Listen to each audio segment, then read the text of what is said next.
Metal Gear Solid Rising completely blew me away the first time I played it back in 2014 on the PS3, and after joining the PC Master Race it only got better, with DLC that wasn't locked behind a paywall and mod support that let you play as Senator Armstrong on his quest to make America great again. The only thing I haven't done in this game yet is trying to go for every achievement, but that's simply because I don't care about Steam achievements. But I do care about trophies. So it's time to go back to the PS3 version, which means we'll be playing the game at 720p, but at least it's still at 60 frames per second. Most of the time. This game sits at a 9 out of 10 in difficulty. In order to get the Platinum Trophy, there are 3 major barriers in my way. The first is setting the highest score on every VR mission, of which there is a total of 20, with each of them demanding almost perfection to get first place. These missions can range from killing all enemies as fast as possible, reaching a waypoint without being spotted, or only using a certain sub-weapon. Some of them are definitely easier than others, but getting the best score on your first try is extremely rare. Most challenges have a good strategy to follow, but a few of them rely on getting certain enemy attack patterns that are completely random. The second major trophy is listening to every codec conversation in the game. If you thought codec calls in the main series were excessive, then this game takes it to another level. Throughout the story mode, there's between 4 to 6 people that you can contact at any time. In order to make sure you've heard every line of dialogue, you need to go into the codec every time you start a new level, every time you enter in the area,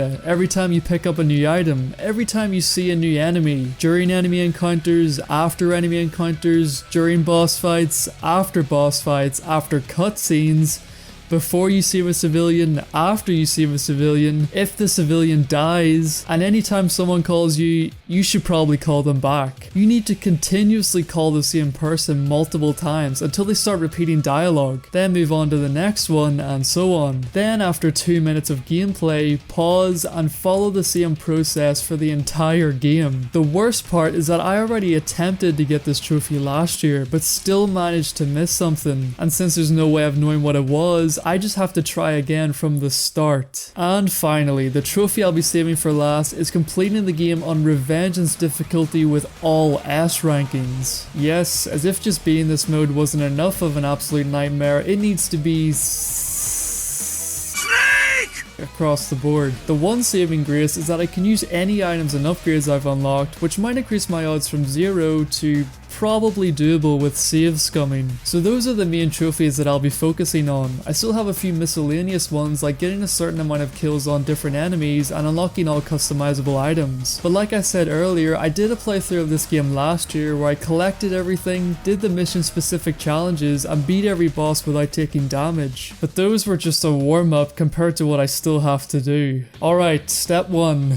VR missions. Each one can range from only taking a couple of attempts to almost an hour for some of the later ones. Killing all enemies in under a strict time limit means that you're quickly going to learn to not Zandatsu enemies, as the time it takes for the animation to play out can cost you first place. But then there's missions that do require Zandatsus, which means I have to hope I get the faster kill animation only to get the best time by about 0.2 of a second. The easier challenges are definitely the ones where you just have to sprint to the end of the level as fast as possible. Even the toughest one that just spawns a ton of RPGs has a secret shortcut that, while still a pain, can be overcome with enough attempts, given how quick it is to restart. This is still a Metal Gear title, so there's a few missions where you have to reach a waypoint without getting spotted, or stealth kill every enemy. They're really just trial and error as you try to find the most efficient route through. They always have the same patrols on every attempt, but you really have to optimize your movement once you think you've figured out the fastest method, since every second counts when going for gold. There's also a couple that are a bit gimmicky, like the one that's just a long turret sequence, or one you can only use a sub-weapon to take out enemies. I wouldn't call these fun.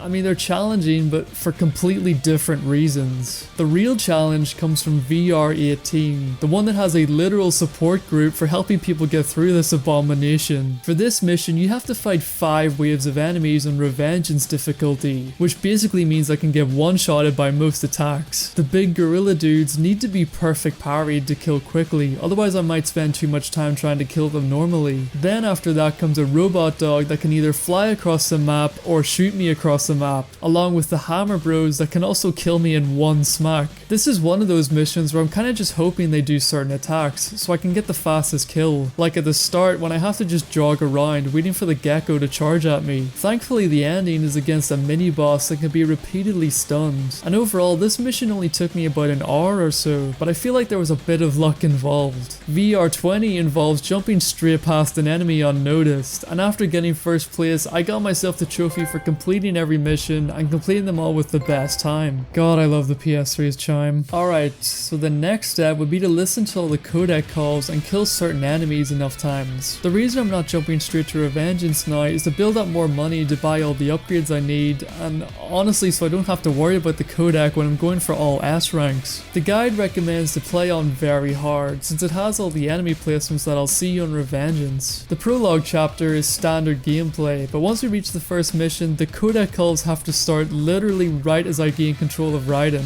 At the very least I'm able to skip through all the text, but it doesn't stop it feeling like a slog when I have to constantly pause the game every time I'm really getting into the action. Like, no wonder this trophy is so rare. Who's gonna sit there and listen to every single person repeat the same lines while you try to guess when they're gonna have a new piece of dialogue for the whole game?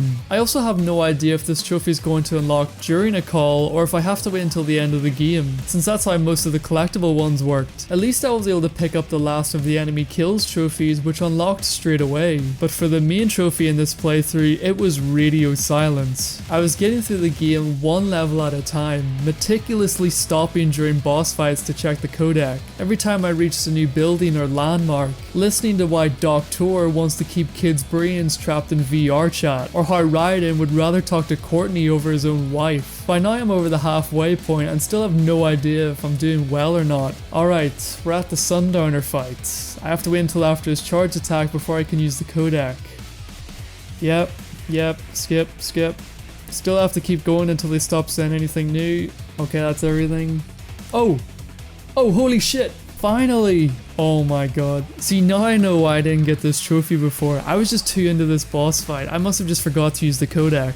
Oh my god, it's over, I can finally move on. So before we get started, I need to buy all the weapons and upgrades. The Foxblade is not required for the trophy, but I'll be using it fully upgraded to slice through most enemies with ease. Although for boss fights, the best weapon is supposed to be Sam's sword, since it deals extra damage. Wig B will be used for infinite Ripper mode, while Wig A for infinite sub-weapon ammo will be used for a single fight, which is supposed to be the most tedious one in the whole game. We got the trophy for buying everything, and now there's just one left standing in the way. It's time to get all S ranks on Revengeance.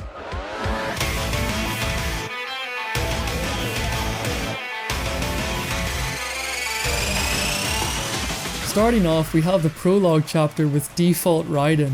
The smaller enemies can be dealt with easily enough, but the gecko continues to kick my ass over and over again. Even when I get to block the charge attack, it isn't enough to kill it, and I spend at least a solid 10 minutes trying to get past the first combat encounter. Thankfully this isn't a ranked fight, and once I finally kill it, I can run past the next wave of enemies into the Metal Gear Ray. Wait, what? I just died. But I hit the cutscene. Oh god, what's gonna happen? What? I have 0.0 health. This is the first ranked fight and I've already broke the game. I mean, it's actually broken. Like, it won't let me go into blade mode when I parry him. Maybe I'm invincible. I mean... I'm fucking invincible! Oh, no. Shit.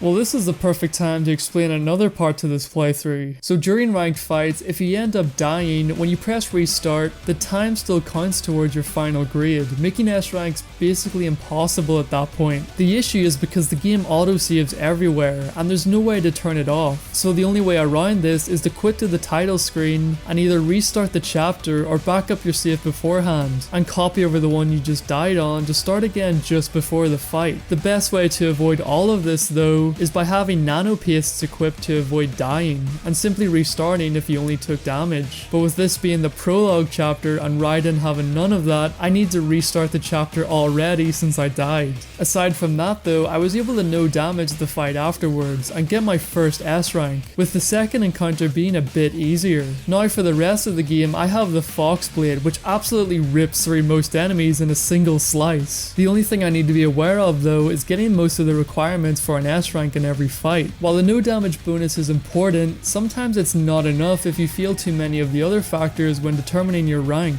The other categories are time, BP, Zandatsu's, longest hit combo, and the number of kills. So for example, I could end up taking damage during a fight, but since I completed every other requirement, I would still get the S. Or vice versa, when fighting Sundowner, I beat him without taking damage, but since I failed 2 of the other categories, it only gave me an A. As long as I can finish encounters quickly without taking damage and getting a few Zandatsus, I can reliably manage to get the S. Throughout each chapter, there's a few hidden ranked fights that also need to be done perfectly. Even missing a single one will cost you the S rank. During the part where Raiden is dazed, you actually have to kill every single enemy and get a combo of 4. Then later on, after holding out for an elevator, instead of going in straight away, you need to kill multiple waves of guards before you can leave. This ranked fight is by far the worst one in the game for being super long and overly tedious. Most of the enemies spawn behind an invisible wall that stops Raiden from going down there and slicing them up.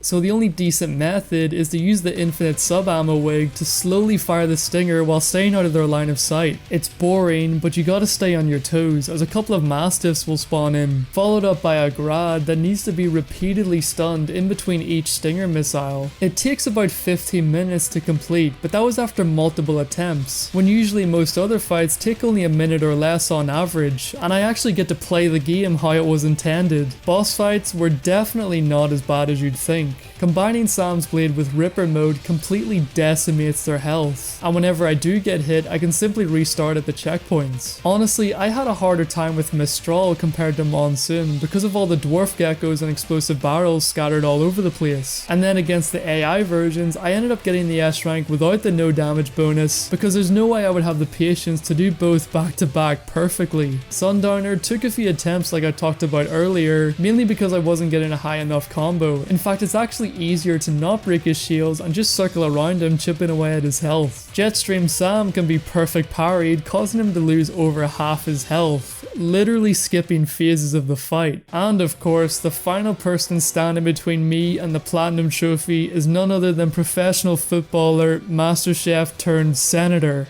Armstrong. The Metal Gear fight was relatively simple, aside from having to land an 80 hit combo and Zandatsu at least 1 gecko, which caused me a couple of restarts because I couldn't dodge the goddamn lasers. But everything else was simple enough. And with that out of the way, we're up against 3 phases of the peak Nanomachines god himself. Phase 1 didn't last too long thanks to the pincer blaze, but Phase 2 with unarmed Raiden is about 3 minutes of nothing but perfect dodging. There's no point trying to attack because you could end up getting hit and pushed into the next autosave, forcing you to back out to the title screen. But if you get grabbed, there's enough time to restart. Finally, after what feels like 3 hours, comes the final fight. Just like all the other bosses, there was a couple of retries, but I honestly couldn't believe how overpowered Ripper mode really was. During one of the scripted attacks he does, I managed to bring his health down from 169% to 72, almost 100% lost by doing a quick time event. From here, Armstrong tried to heal, which allowed me to get my required 100 hit combo, and after that, he did 2 back-to-back throws, which were no problem. And yeah, that was it. Although I was a bit tense during the last sequence, even though I probably could have done it with my eyes closed, but I did it. And after the results screen closed, it was finally over. There it is. Come on. Yes! Yes! Metal Gear Rising completely finished. I've been playing this game for almost 10 years now, and I still don't think I'll ever get bored of it. Everything from the combat to the music to the characters is so over the top that it's always fun to blast through every once in a while. But for now, I think it's time to lay the PS3 version to rest, so we can get back to how this game is truly meant to be enjoyed. And with that being said, thanks for watching. Bye guys.